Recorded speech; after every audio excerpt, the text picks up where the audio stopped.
Ferrari at breakfast on LBC. Call 0345 6060 973. 9 minutes before 8. My goodness me, many of you are pent-up frustration, want to talk about travel, but let's get the detail for our conversation, because the headlines and the speculation tells us the Global Travel Task Force will announce today quarantine removed from a small number of green list countries, possibly as of May 17. We need a man with all the answers. Let's turn to Transport Secretary Grant Shapps, who joins me now. OK, Secretary of State, good morning to you. OK, give us the details if you would. People are packing even as we speak. I hear from what you're saying, your listeners are straining at the leash, but I don't have a list of countries. As the Prime Minister says, that it's a pent-up, it's a cork in a bottle. When can we get on those aircraft? I would hate to disappoint, but we don't actually have the list of countries. We need those nearer the 17th of May, which is the earliest date international travel can start to get going again, according to that Prime Minister roadmap. What we do have today is the traffic light system confirmed with some extra detail. So we've got a red list, which are places from which you essentially can't come without government hotel quarantine. You've got the amber list, where you'd still have to quarantine at home. And then you've got the green list, and I think that's the one that people will be interested in, where there'll be no quarantine. You will still need to take a test before you depart to come home, and a test at home, but you won't need to quarantine. And in addition, to try to help with that, we're going to have a green watch list this year. Now, that means that we'll be letting people know where we have a country which may be coming onto the horizon as a concern, but remain in the green list for the moment. That will help provide people a bit of forward guidance. I hope to avoid some of the scenes we saw last year where suddenly the country moves. We can't rule that out. Sometimes that might need to happen. But in general, at least we ought to be able to provide a bit of guidance. When will the countries around the globe be put in their designated traffic light zone, Secretary of State? They will be categorised in early May. Once the Joint Biosecurity Centre have had a look at all the countries. Respectfully, I'm going to push you a little bit on that, Mr. Shapps, because early May, if we're talking about May 17, you might be able to travel. That doesn't give folk a lot of time. When you say early May, May 1, 2, 3, do you have an idea when? I can't give you the exact date, no. And you're right, it doesn't provide loads of time. I think primarily people are probably looking towards the summer season in July and August here. But they'll be looking at 4 different categories. What's the level of coronavirus in the destination country? What's the variant of concern in those countries? What are their level of vaccination? And how much are they on top of their data? Do they do sequencing domestically? Do they know what's going on? Because as I think you and I discussed before, the UK does half of the world's entire genome sequencing for the coronavirus. Most people, without that, you don't know about variants of concern. We're interested that they're doing enough of it themselves. So those are the factors they'll look at. They'll then categorise red, amber, green. And of course, we know at the moment that there's a third wave going on in many countries. So I think it's in everyone's interest to wait till a bit closer to the time to see which category each of the countries would fall into. Secretary of State, how do you answer the charge? This is the Conservative government looking after the rich, because if you have a family of 4 and the children are 11 or above, you know the figures, you're looking at around £480. That's a lot of money to a family that possibly have struggled through COVID. Why? How do you justify that, Secretary of State? I think the first thing to say is whatever we do this summer, if we're going to say we've been through a whole year of lockdowns on and off, we've gone through the whole vaccination programme, which has been magnificent, with people coming forward and over 60% of adults vaccinated. We do not want to throw that all away. And so there's an abundance of caution in this, which is why, yes, of course, it involves still things like needing to carry out testing and some quarantine and all the rest of it. But I am very, very mindful of the costs, and here's what I'm going to do. First of all, that pre-departure test that people are having to buy and to get themselves tested before they return to the UK, I'm looking at whether, for example, people could bring their own tests with them, sort of bring a bottle version of the testing. People are now, from today, able to get 2 lateral flow tests a week and use those at home. Everybody is entitled to those now. So could you take that lateral flow test away with you, test yourself before you come home? That's something that we're looking at.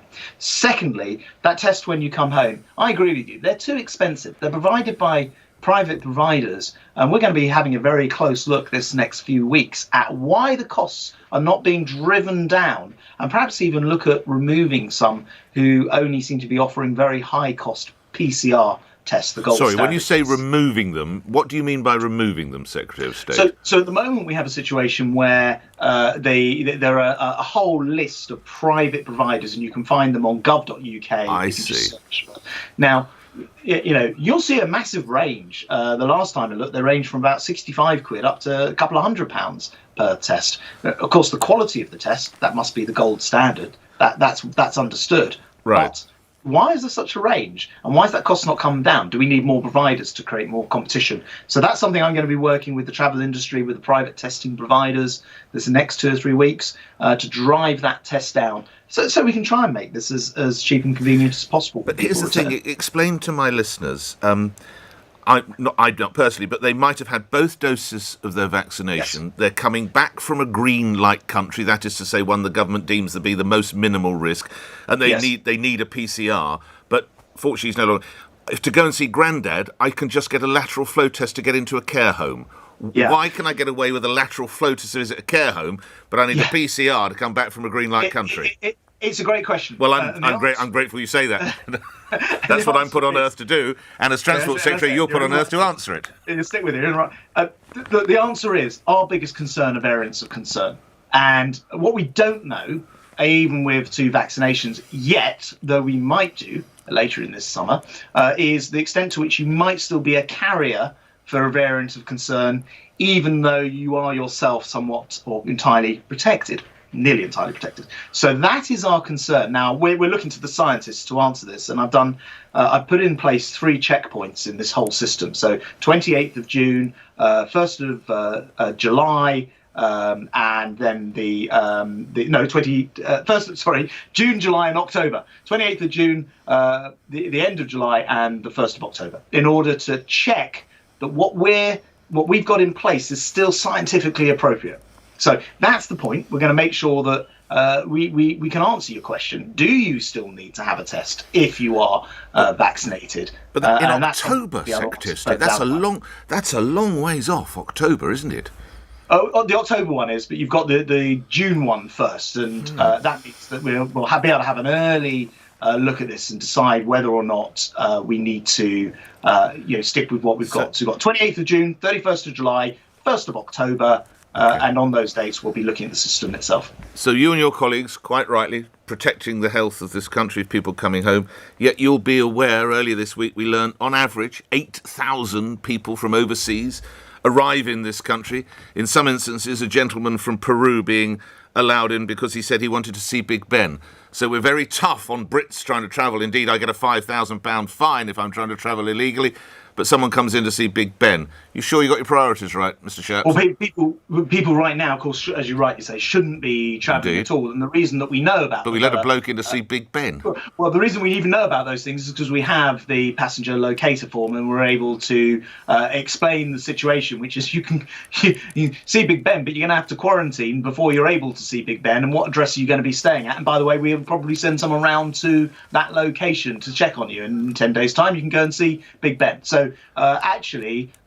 we've never said people can't travel at all. I'll tell you what, Nick, the figure which really is really enlightening, because we've been talking about this as if it's lots of people taking summer holidays, is over a third of people in this country, over 50% in London, of children in this country are born to parents where at least one of those parents was themselves born abroad. Sure. And that means families are spread across the world when they live in the United Kingdom, probably more internationalist than any other country in the world, I wouldn't, or certainly any other major certainly economy. In Europe, I would argue, possibly the US, but in Europe, I think you'd probably be right. Absolutely. Well, any other major economy. I'm not sure about the US because half of Americans don't have passports. Yeah, they don't travel.